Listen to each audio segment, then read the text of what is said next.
आज मैं आपको 15 से 20 मिनट के अंदर लीज अकाउंटिंग के कुछ ऐसे स्टेप्स बताऊंगा जिन स्टेप्स को हम फॉलो करके लीज अकाउंटिंग का कोई भी क्वेश्चन सॉल्व कर लेंगे। स्टेप्स ही नहीं, उसके अलावा मैं दिसंबर 2023 में पूछे जाने वाले क्वेश्चन का आंसर भी डिस्कशन करूंगा। तो चलिए शुरू करते हैं दिसंबर 23 का क्वेश्चन के साथ में लीज अकाउंटिंग के सारे कॉन्सेप्ट भी। देखिए, आपको दिसंबर 23 का ये क्वेश्चन आपको दिया हुआ था पूरे 7 मार्क का, क्वेश्चन नंबर 3 के बी में। ठीक है, लीज का क्वेश्चन है, क्लियरली समझा। तो स्टार्टिंग में ही आपको दिया है लीज लिमिटेड करके, तो yes sir this question is from the lease chapter. देखिए, हम पहले पूरे क्वेश्चन को स्टार्ट टू एंड तक पढ़ेंगे, फिर मैं आपको गिन चुन के कुछ स्टेप्स बताऊंगा, 6 से 7 स्टेप बताऊंगा। उसी स्टेप के अंदर लीज अकाउंटिंग का पूरा चैप्टर ही खत्म हो जाना है। देखिए, lease limited has initiated a lease for the 4 years. सबसे पहला कॉन्सेप्ट तो ये है कि इसमें आपको लीज ईयर दिया हुआ है। कितने साल का दिया लीज ईयर? 4 ईयर्स। क्योंकि ईयर, नंबर ऑफ ईयर्स में बहुत टाइप दिए रहेंगे। यहाँ पे 4 है, यहाँ 5 है, फिर सर यहाँ पे आपका 4 है। तो ध्यान रखिएगा कि हमने स्टेटमेंट वाइज चलना है प्रॉपर, जो क्वेश्चन में दिया हुआ है कि सर 4 साल का हमें लीज ईयर दिया हुआ है। फिर दिया है in respect of vehicles costing, मतलब ये तुम्हारे एसेट्स का कॉस्ट वैल्यू है 20 लाख रुपीज।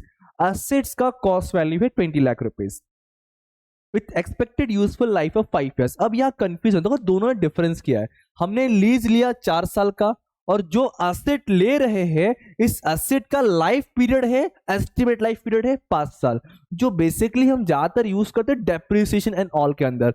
मतलब in this question currently that's 5 year is not required for our calculation purpose sir. हमें हाँ इस 4 साल की जरूरत पड़ सकती है, हमें हाँ इस कॉस्ट वैल्यू 20 लाख की जरूरत पड़ सकती है आने वाले क्वेश्चन के सॉल्यूशन के लिए। फिर सर बोला the assets would revert to the company under the lease agreement, the other information available in the respect of lease agreement। जो बोला है unguaranteed residual value, बहुत इंपॉर्टेंट, unguaranteed residual value को हम आरवी बोलते हैं, आरवी वैल्यू बोलते हैं। residual value of the equipment after the expiry of the lease term is estimated 2,50,000। मतलब मैं डायरेक्टली और इनडायरेक्टली ऐसा बोल सकता हूं कि unguaranteed residual value आपको दिया हुआ है 2,50,000। फिर बोला है the implied rate of interest is 10%। फिलहाल अभी इसका मुझे लग नहीं रहा कहीं यूजफुल होगा, क्योंकि इसका आपको नीचे क्लैरिफाई करके दे के रखा हुआ है, फैक्टर इन ऑल। फिर बोला है the annual payment have been determined in such way that the present value of lease payment plus residual value is equal to the cost of asset. इस सेंटेंस की इतना कुछ खास जरूरत नहीं पड़ेगा। ascertain in the hand of lease limited, दो चीज पता करना है, first on the annual lease payment and second on the unearned finance income. पहला नोट दिया है प्रेजेंट वैल्यू ऑफ रेसिड, देखो दो प्रेजेंट वैल्यू दिया है, फर्क समझो। पहला है present value of residual value for 4 years, और एक दिया है present value factor of 4 years. तो जहां पे बोलेगा, जहां पे फॉर्मूला में होगा present value of residual value, आपको ये लेना रहेगा। जहां सिर्फ प्रेजेंट वैल्यू फैक्टर पूछेगा आपको ये लेना रहेगा। ठीक है, क्लियर है? देखो इतना बड़ा क्वेश्चन दिया है, बट हम स्टेप्स के अकॉर्डिंग चलेंगे। स्टेप्स जो डिमांड करेगा वो चीज हम क्वेश्चन से उठाएंगे, बाकी चीजों को इग्नोर करेंगे। अब स्टेप्स क्या है सर? देखिए 1 2 3 4 5 और 6, बस 6 स्टेप से 6 फॉर्मूलाज है, इन्हीं को फॉलो करते हुए हम पूरे लीज चैप्टर को खत्म करेंगे। सबसे पहला स्टेप, सबसे पहला फॉर्मूला है sir present value of unguaranteed residual value निकालना होगा, जिसके लिए फॉर्मूला क्या है sir? Unguaranteed residual value multiply present value factor. मतलब फर्स्ट ऑफ ऑल क्वेश्चन में ढूंढिए अनगारंटेड रेसिडुअल वैल्यू क्वेश्चन में कितना दिया है। आप क्वेश्चन देखिए और क्वेश्चन देखिए खुद से आप बताइए कितना वैल्यू है। डेफिनेटली देखो सर, हमने यहाँ पे हाईलाइट भी करके रखा हुआ है, जो वैल्यू है 2,50,000। कितना सर? 2,50,000। तो हम यहाँ के लिख देंगे सर 2,50,000 जो क्वेश्चन में दिया है, मल्टीप्लाई, मुझे प्रेजेंट वैल्यू फैक्टर चाहिए, ध्यान रखना रेसिडुअल वैल्यू का प्रेजेंट वैल्यू फैक्टर। सर दो प्रेजेंट वैल्यू फैक्टर है, एक 0.683 वाला और एक 3.16987 वाला। कौन सा लेंगे सर? मैं बात कर रहा रेसिडुअल वैल्यू की, तो हाँ जी सर हम ये वाला फैक्टर लेंगे 0.683। 0.683 उठाइए आप लोग अपना कैलकुलेटर, मैं भी लेता हूं और 100 लगे बताइए कितना आ रहा है। 2,50,000 मल्टीप्लाई 0.683, अमाउंट आ रहा है समथिंग 1,70,750। ये हमारा स्टेप नंबर 1 हो गया सर 1,70,750। अगर ये क्वेश्चन 7 मार्क का है तो मैं ऐसा बोल सकता हूँ फॉर ईच स्टेप 1.5 मार्क तो रहेगा ही रहेगा सर।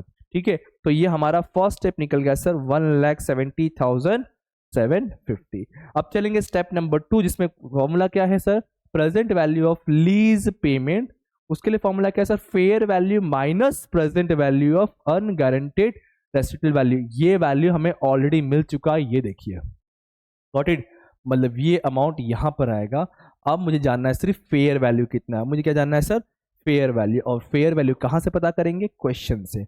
अब क्वेश्चन में आएंगे, आप देखोगे हमने इसका यूज कर चुका है। जब लॉजिक बता रहा हूं मैं, तुक्का कैसे मार सकते नहीं समझा तो वैसे समझ रहा है कि fair value is 20 lakh, but क्या समझेगा नहीं समझा तो सर ये यूज कर चुका है, बाहर कहीं वैल्यू नहीं है तो बचा क्या 20 लाख। तो यस सर फेयर वैल्यू क्या है आपका 20 लाख रुपीज। तो यहां पे आ जाएगा sir 20 lakh rupees minus recently हमने present value of unguaranteed residual value निकाल के दिया है, वो है सर 1,70,750। वैसे तो मैंने लीज अकाउंटिंग का text book that is study material के कॉन्सेप्ट को समझा करके समझ भी करवा दिए हैं। उसके वीडियो लेक्चर आपको हमारे इसी चैनल पे प्लेलिस्ट में जाके चेक कीजिए, मिल जाएगा। नहीं मिला तो कोई दिक्कत नहीं, आपको डिस्क्रिप्शन में नंबर मिल जाएगा, वहां पे टेक्स्ट कीजिए लीज अकाउंटिंग वीडियोस, आपको वीडियो भी फॉरवर्ड कर दिए जाएंगे।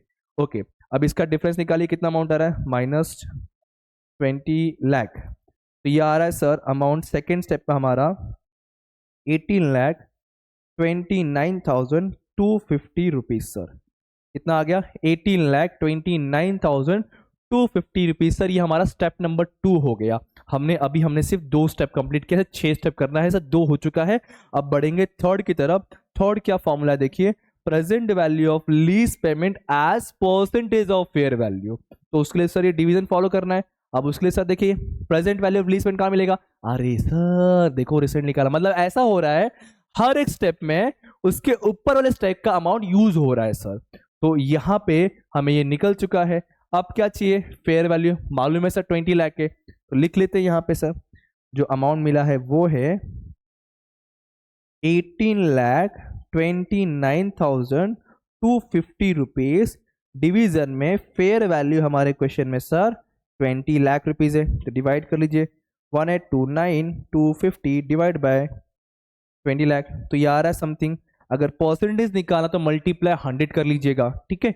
अगर परसेंटेज में चाहिए रहेगा तो 0.914625 है। अगर आप परसेंटेज करना जाओगे तो अराउंड आपको 91.4625 आएगा। आप दोनों भी लिख सकते हैं, कोई दिक्कत नहीं है, ठीक है। ठीक है, क्लियर है, मतलब इन परसेंटेज चाहिए तो ये आपका 91.4625 परसेंटेज हो जाएगा। क्लियर है, क्लियर है क्या। तो हमने ये 3 स्टेप कंप्लीट कर दिया। 4 स्टेप की तरफ बढ़ेंगे सर। 4 स्टेप का फॉर्मूला क्या देखिए, अभी एनुअल लीज पेमेंट निकालना है। थोड़ा सा स्टेप हमें याद करना पड़ेगा, फॉर्मूला याद करना पड़ेगा। आई सजेस्ट ना ये सब होने के बाद आपने एक जगह पे सारे स्टेप्स को लिख लीजिए तो आपको इजी पड़ेगा, ठीक है। चलिए, और जिन्होंने लिखा है तो बहुत अच्छी बात है। एनुअल लीज पेमेंट में सबसे पहले चाहिए present value of lease payment. ये रहा, हमने अभी अभी निकाला सर ये वैल्यू। ओके, ये वैल्यू ले सकते हो आप, present value of, yes correct, ये नहीं, ये तो परसेंटेज वाला में ये चाहिए ऊपर वाला। Present value of lease payment चाहिए ना, अमाउंट में चाहिए। परसेंटेज में रहा तो परसेंटेज वाला उठाएंगे, बट वो जरूरत ही नहीं है। हमें क्या चाहिए सर, कभी कभी क्वेश्चन पूछता है ये निकालने के लिए आंसर, तो उसके लिए ये फॉर्मूला है। मैं एक ही वीडियो में आपको सारी चीज बता रहा हूँ, तो लीज का कुछ भी पूछते तो सर ये सब करना ही है अपने को, तो सारे आंसर ऑटोमेटिक निकल जाएंगे। ओके, तो हमने पूछा है प्रेजेंट वैल्यू लीज पेमेंट, ये वैल्यू है हमारे पास, ठीक है। देन अगला फॉर्मूला क्या है, PVF that is present value of factor चाहिए sir. Yes, it's given in the question. याद आ रहा है 2 फैक्टर था, जिस हमने एक तो यूज कर चुके, अब दूसरा में ये यूज करना है, बराबर। हाँ सर, चलिए फिर सॉल्व करते हैं। तो present value of lease payment 18,29,250, 18,29,250 rupees divide by present value of factor दिया है 3.16987। सॉल्व करके बताइए कितना आ रहा है, 1829250 डिवाइड बाय 3.16987 डिवाइड करने पे आ रहा है समथिंग 57707.1 है, तो इग्नोर करता हूं मैं।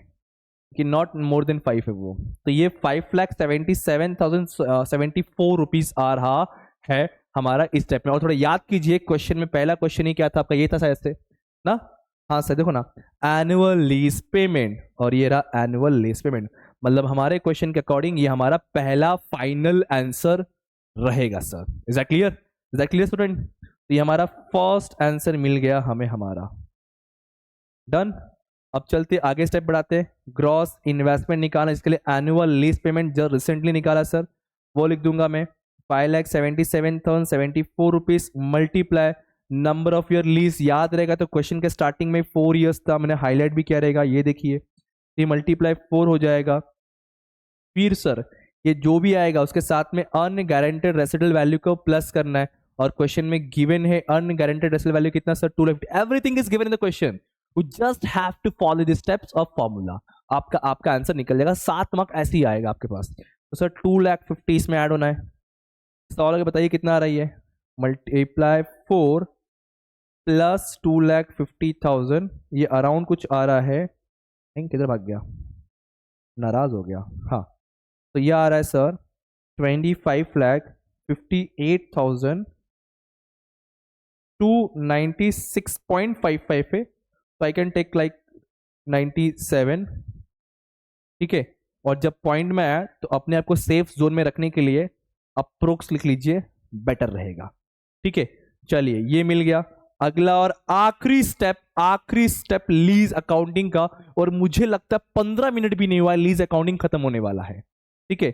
चलिए तो सर, और हाँ इस चैनल को अगर अब तक सब्सक्राइब नहीं किया तो कर लीजिए, क्योंकि ऐसे ही बहुत सारे वीडियोस आपको इंटरमीडिएट के देखने मिलेंगे, चाहे वो ग्रुप 1 का हो चाहे वो ग्रुप 2 का हो, डोंट वरी। ओके, तो ग्रॉस इन्वेस्टमेंट इन लीज मिल गया सर हमें, पहले यहाँ पे 25,58,297 minus cost of asset that is fair value वाला था 20 लाख रुपीस, माइनस कर लीजिए 20 लाख, आपको आपका फाइनल अमाउंट मिल जाएगा। 20 लाख करने पे आ रहा है 5,58,296 रुपीज, 5,58,296 रुपीज, ये हमारा बी वाला आंसर है फाइनल वाला। That's it. और अपने आप को सेफ जोन में रखने के लिए सर हम लिख देंगे अप्रोक्स। क्या क्या लिख देंगे? Approx. Is that clear student? मैं पूरा आंसर को शो करता हूं, प्लीज देख के लिख लीजिए, और सीरियसली ट्रस्ट कीजिए, अगर आपने इस वीडियो को स्टार्ट टू एंड तक ढंग से देखा और स्टेप्स को याद कर लिए तो आप लीज अकाउंटिंग कोई भी क्वेश्चन कर सकते हो। बस उसको ढंग से स्टार्ट टू एंड तक ढंग से पढ़ो, जो चीज चाहिए उसी को उठाओ, बाकी को इग्नोर करो, स्टेप बाय स्टेप लिखकर टाइम पे आपको, ठीक है। ये आपके 2 स्टेप थे, फिर आपके थर्ड स्टेप, इसमें आपका परसेंटेज भी निकल सकता है, अगर निकालने बोला तो डिपेंड करता है क्वेश्चन पूछा क्या है, मैंने सारे करवा दिया आपको। फिर उसके बाद सर ऑन फाइनेंस, कोई कोई शॉर्टकट में जो मैंने 6 स्टेप फॉलो किया, कोई कोई 3 स्टेप पे करवा देता है, कर सकते हैं, बट वहां पे कैलकुलेशंस कंफ्यूजन बहुत हो सकता है अगर आप फर्स्ट टाइम कर रहे हो तो इसमें 7 और 6 पार्ट में डिवीजन कर दिया ताकि कहीं भी कंफ्यूजन ना हो, स्टेप बाय स्टेप जाओ, थोड़ा लेंथी दिखेगा आंसर बट माइंड में क्लैरिटी रहेगा आपके। ओके, सो ये हमारा लीज अकाउंटिंग का ये क्वेश्चन भी होता है खत्म, जो 7 मार्क के लिए एग्जाम में पूछा गया था। अब मिलते हैं कोई और वीडियो, कोई और लेक्चर, तो पढ़ते रहिए, पार्टनर से को याद करते रहिए। Thank you so much, bye bye, जय हिंद दोस्तों।